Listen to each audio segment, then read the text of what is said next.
ओम श्री गुरुवे नमः। अज्ञानमोहान्धतमोपहाभ्यां विवेकवैराग्यनिधिप्रदाभ्यां विश्वेशतत्त्वं प्रतिबोधिकाभ्यां नमो नमः श्रीगुरुपादुकाभ्याम्।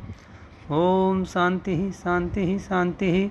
श्वेताश्वतर उपनिषद, इसकी व्याख्या स्वामी अखंडानंद सरस्वती जी की है। विषय है माया ही जगत कारण है। प्रवचन 10, मंत्र है पहले अध्याय का 3। ज्ञान हो गया तो मन की निर्व्यस्तता ही ज्ञान है, और अगर ज्ञान नहीं हो गया तो मन की निर्विषयता का ज्ञान अज्ञान का निवर्तक नहीं है। ब्रह्म ज्ञान अज्ञान का निवर्तक है। इसलिए यदि अज्ञान की निवृत्ति करनी है तो ब्रह्माकार वृत्ति चाहिए, और यदि मनोराज की निवृत्ति करनी है तो निर्विषयता चाहिए। और ज्ञान होने के बाद ही मनोराज निवृत्त होता है, और ज्ञान होने के बाद ही मनोराज निवृत्त करना है तो निर्विषयता से ही काम चल जाएगा। ध्यान योग 2 प्रकार का है, एक अज्ञान की निवृत्ति के पूर्व और एक अज्ञान की निवृत्ति के अनंतर। अज्ञान की निवृत्ति के अनंतर तो बाबा निर्विषयता होवे चाहे नहीं होवे, ज्ञान होवे कि नहीं होवे, क्योंकि कुछ पाना ही नहीं है, वह बात दूसरी हो गई। ब्रह्म ज्ञान होने के पूर्व मनोराज की निवृत्ति के लिए निर्विषयता बहिरंग साधन समाधान के अंतर्गत है। भला सम दम उपरति तितिच्छा श्रद्धा समाधान जिसको बोलते हैं ना, मनोराज की निवृत्ति समाधान को निर्विषयता बोलते हैं। बहिरंग साधन में ध्यान का साधन निर्विषयता है, और अंतरंग साधन में ध्यान का क्या साधन है? बोले निधिध्यासन, वह अंतरंग है। इसी को मैं कह रहा हूँ, ध्यान योगानुगता अपश्यन, विजातीय प्रत्यय का तिरस्कार और सजातीय प्रत्यकरण निधिध्यासन, जो कि वृत्ति ज्ञान में बड़ा भारी मददगार है। सजातीय प्रत्यकरण रूप निधिध्यासन जो है यही ध्यान है। और जब ज्ञान की उत्पत्ति होकर अज्ञान की निवृत्ति हो गई, तब कभी मनोराज होता हो और मालूम पड़ता हो कि इससे थोड़ा दुख होता है, तो आंख बंद करके बैठ गए शांत, और मनोराज को फटकार दो कि मुर्दा होने के बाद भी आते हो, राम राम राम।